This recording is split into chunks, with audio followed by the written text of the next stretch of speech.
If you're curious about the 7-day detox, well, it's 7 days of preparation and the detox part, but it's another 1 to 3 weeks to the tonifying part, depending on your health and Ojas. I wanted to share a little bit more about what Pancha Karma is. The first stage is called Purva Karma, which is about taking in lots of ghee to help to move toxins and ama into the digestive system, as well as eating a special diet and trying not to take too much food in to have space for the toxins to come. Taking in ghee as well as oil massage helps to move the toxins. I did this process of drinking ghee in the morning for 4 mornings, as well as a daily oil massage with sesame oil. The first day that I started, I needed to restart the next day because I'll be honest, I was at work all day and I was having kind of like a pitta day, like crazy moving things. Pretty much I was an aunt, a working aunt, and one of my neighbors brought me cheesecake and I didn't have lunch and I just couldn't resist. I was like, this cheesecake has my name on it and you're mine. And tomorrow I'll start the next day. And that was fine. Sometimes that happens in life, but the next day I was like game on and I became more disciplined again. So depending on the constitution will depend on how many days you will perform the following and with what medicine you will use. These are like the 5 different parts of Pancha Karma. So the first part is Vamana. Think of it as the ultimate cleanse. Vamana therapy involves controlled vomiting to expel excess mucus and toxins from the upper body, especially the lungs and stomach. It's like hitting the reset button for your digestive system. Helps to excrete mucus and extra kapha dosha. You can take herbal decoctions as well as warm salted water to induce the vomiting. And number 2 is the Virachana. This therapy focuses on purging toxins from the lower body, particularly the small intestine, liver, and gallbladder. It's like a deep cleanse for your digestive tract, using herbal purgatives to eliminate the waste and balance your pitta dosha. I took a Virachana and castor oil as part of what allowed me to have a deep Virachana. Number 3 is Basti. Now there's 2 different Bastis. There's Basti Snehana, which is an oil Basti, and also Basti Anuvasana Basti, which is a mixture of herbal mixtures. So Basti, imagine a nourishing oil bath for your insides. Basti involves administering herbal oil enemas to lubricate the colon, soften hardened toxins, and promote elimination. It's all about soothing your Vata dosha and promoting healthy bowel movements. There is also Anuvasana Basti, which is of herbal mixtures. This is more reducing or purifying in action rather than tonifying action of the Snehana or oil Basti. Number 4 is the Abhyanga Snehana. Now this therapy is a luxurious full body massage with herbal oils. It's not just about relaxation, it's mostly about, you'll feel very relaxed, but it's also very stimulating for the circulatory system and helps to loosen up the toxins from the tissues and nourishes your skin and muscles. It's like a hug from the inside out. This is the massage I primarily have been professionally offering people for the past decade, and I also give to myself on a regular basis. During this week, I just had a massage with myself, but you can also organize to get a professional one. Number 5 is Mokshana. Ever heard of bloodletting? Well, Mokshana is similar but gentler. It involves techniques like leech therapy or controlled bloodletting to remove stagnant blood and toxins from specific areas of the body. It's like hitting a refresh for your circulatory system. Each of these therapies plays a unique role in the Pancha Karma process, working together to cleanse, rejuvenate, and rebalance your body and mind. Traditionally done with leeches, not normally practiced in the US where I studied Ayurveda, now donating blood can be organized for a beneficial and rewarding procedure that is also letting go of some blood. Number 6 is Nasya. Picture this, inhaling aromatic herbal oils to clear your sinuses and invigorate your senses. Nasya therapy isn't just about unclogging your nose or your nasal passages, it's like a breath of fresh air for your entire headspace. It clears the cobwebs, boosts mental clarity, and leaves you feeling refreshed and revitalized, ready to take on the day with a clear mind and spring in your step. There are different formulas to improve mental clarity and reduce mental ama. So during this week, you're not supposed to lay down during the day unless you're very sick and tired, and give more time and space for meditation, some light pranayama, breathing exercises, especially if your ojas are strong enough. Again, everybody is different. So the same mini Pancha Karma should always be accompanied by an Ayurvedic practitioner's guidance after a consultation, so that you know a little bit more about the specifics that you should be following during the mini Pancha Karma.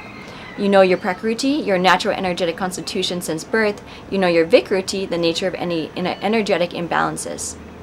The diet is easy to digest vegetarian foods such as steamed vegetables and basmati rice, or most commonly is called a plate called khichdi.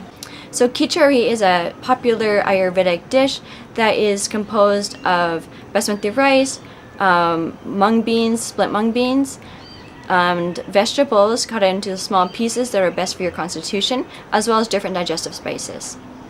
And there's different variations of khichdi depending on your constitution. So it's one of my favorite foods. It's very easy to eat, and also it's also very beneficial once in a while having a mono diet such as khichdi. So that is pretty much everything about the Pancha Karma that I think that you need to know in this moment. The process that I'm in right now is the Rasayana process, and it's performed where you start to eat more like sweet potatoes and like superfoods, asparagus soup, and things are starting to be more building in nature. A lot of sweet stuff, but also wanting to eat things that are light and easy to digest. There's also, you'll start to take more tonifying herbs. Like for example, right now I started taking ashwagandha because ashwagandha is an adaptogenic herb, but it's also rasayana. It's a building herb. So yes, that is my experience with Pancha Karma this time. I'm going to show you some of the different clips, and I hope that you enjoy and learn a little bit about this process, and that encourages you to want to try it yourself. Thank you so much for learning a little bit about Pancha Karma today with me. I hope that you enjoyed it. If you have any doubts or you're curious to know about your constitution, about your Prakriti, your Vikruti, the nature of your imbalances, then send me a message and we can do a consultation. I would love that so much. And if you know that you would like to try a Pancha Karma, then again, let's do a consultation, and I can find out if Pancha Karma is good for you at this moment. And if not, what you can do to build your Ojas to become a little bit stronger to do the Pancha Karma. And if you are ready for it, I'll take you through the next steps of how you can buy the kit from me. There's like a whole plan with all the details about when you take the medicine, the recipes for the medicine, and everything for 7 days. When you are doing the mini Pancha Karma at home, it does require a lot of discipline. And sometimes it's a little bit challenging, especially if you know you're a parent or you live in a house with a lot of people, because there's like so many other energies happening, and like the food temptations and the technology temptations, and so many things it's kind of hard to get into the deep healing. It is possible, and if you want to do it, you can do it. But also, if you have the opportunity, come down for a private retreat. I have 2 rooms in my house, and I have the one room has 2 beds in it, so I can do a Pancha Karma for 1 or 2 people. You can bring somebody, and I have a special price if there's 2 people that come together. And I also do group retreats, like small group retreats with Pancha Karma.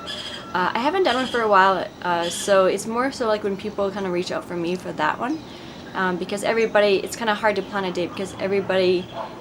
For example, with women, you can't be doing a Pancha Karma when you're on your menstrual cycle. Well, you can't. You can start the Pancha Karma, the 7-day thing, when you're on day 4 of your menstrual cycle. But anyways, there's a whole bunch of like details and planning that are involved in that. But what I really am excited about doing in these next months is Ayurvedic lifestyle retreats. So Dynacharya, daily routine, coming down here. And we do yoga, meditation, pranayama. We eat really healthy food, but we also eat healthy Mexican food. We can do a day that we go into town and we go shopping in the market. And as well, if there's like more adventurous people, we can do something adventurous. We can go to the river. We can go. There's so many things. There's a bioluminescence here in the Laguna. We aren't that far away from Oaxaca City now. If we want to go there and have like a really cultural day, We can also even go to the mountains if that's something more of the calling. But I think that for a week here on the coast, I have this perfect retreat center that is just outside of town, so it's easy to really relax, unwind, and not have all the temptations of town, because it is kind of hard to like get healthy when you're like wanting to have like all these like a beer with like sugary salt around it. I mean, they're so good, and hey, we can have that on the one day that we come into town. But if you're around that kind of stuff all the time, then it's kind of hard to get into the flow. So I have a perfect place. It has like biodomes. It's natural. Oh, there's like so many great places around here. So anyways, just let me know if you'd like to come for a retreat, and also follow along for when I plan one. And that's it. I hope that you're all doing very well. Take care of yourselves. Namaste.